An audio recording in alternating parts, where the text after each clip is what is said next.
Okay, so in this video, I'm just going to show you quickly how to write a procedure.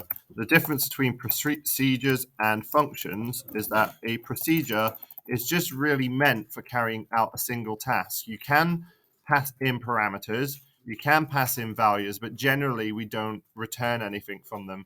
So if I created my procedure that says, so we're going to say join name output. All right, I'm going to put in we're going to put in first name and surname. Okay, and we're going to say full name equals first name plus surname, and we're going to print out the full name.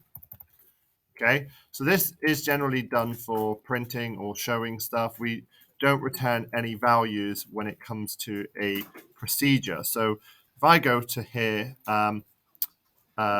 first name equals input, what is your first name? And then I go surname equals input, what is your surname?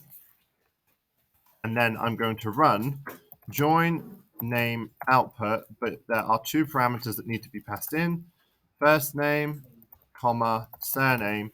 That will do whatever is inside of this procedure. So if I run that now, Raymond Chambers, you can see that that has joined it together and printed it out. So that's just a quick run through of how to set up a procedure. Notice I don't return anything, I don't store anything in any values beforehand, and I will share that video with you so that you can watch that back.